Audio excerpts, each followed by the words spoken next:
Chapter 17 Interlude Autumn. Quoth held out a hand to chronicler, then turned to his student, frowning.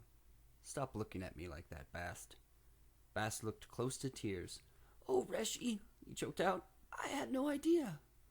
Quoth gestured as if cutting the air with the side of his hand. "There's no reason you should, Bast, and no reason to make an issue of it." "But, Reshi—" Quoth gave his student a severe look. "What, Bast? Should I weep and tear my hair? Curse Telu and his angels? Beat my chest? No, that is low drama." His expression softened somewhat. "I appreciate your concern, but this is just a piece of the story, not even the worst piece, and I am not telling it to garner sympathy." Quoth pushed his chair back from the table and came to his feet. "Besides, all of this happened long ago." He made a dismissive gesture. "Time is the great healer," and so on. He rubbed his hands together. "Now, I'm going to bring in enough wood to get us through the night. There will be a chill if I'm any judge of the weather.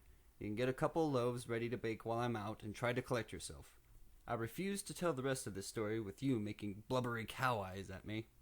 With that, Quoth walked behind the bar and out through the kitchen toward the back door of the inn. Bass scrubbed roughly at his eyes, then watched his master go. "He's fine so long as he's busy," Bass said softly. "I beg your pardon?"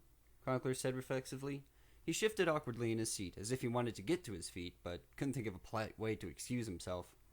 Bass gave a warm smile, his eyes a human blue again. "I was so excited when I heard who you were, that he was going to tell his story. His mood's been so dark lately, and there's nothing to shake him out of it. Nothing to do but sit and brood. I'm sure that remembering the good times will—" Bass grimaced. "I'm not saying this very well. I'm sorry for earlier. I wasn't thinking straight." No, Chronicler stammered hastily. I'm the one. It was my fault. I'm sorry." Bass shook his head. "You were just surprised, but you only tried to bind me." His expression grew a little pained. "Not that it was pleasant, mind. It feels like being kicked between your legs, but all over your body. It makes you feel sick and weak, but it's just pain. It wasn't like you'd actually wounded me." Bass looked embarrassed. "I was going to do more than hurt you. I might have killed you before I even stopped to think." Before an uncomfortable silence developed, Chronicler said, "Why don't we take his word that we were both suffering from blinding idiocy and leave it at that?" Chronicler managed a sickly smile that was heartfelt in spite of the circumstances. "Peace." He extended his hand. "Peace." They shook hands with much more genuine warmth than they had earlier. As Bass reached across the table, his sleeve pulled back to reveal a bruise blossoming around his wrist. Bass self-consciously pulled his cuff back into place. "From when he grabbed me," he said quickly. "He's stronger than he looks. Don't mention it to him. He'll only feel bad." Quoth emerged from the kitchen and shut the door behind himself. Looking around, he seemed surprised that it was a mild autumn afternoon rather than the springtime forest of his story. He lifted the handles of a flat-bottomed barrow and trundled it out into the woods behind the inn, his feet crunching in the fallen leaves.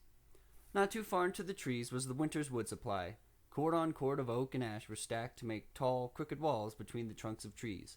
Quoth tossed 2 pieces of firewood into the wheelbarrow, where they struck the bottom like a muted drum, and another 2 followed them.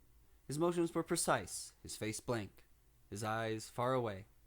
As he continued to load the barrow, he moved slower and slower, like a machine winding down. Eventually he stopped, completely, and stood for a long minute, still as stone. Only then did his composure break, and even with no one there to see, he hid his face in his hands and wept quietly, his body racked with wave on wave of heavy, silent sobs.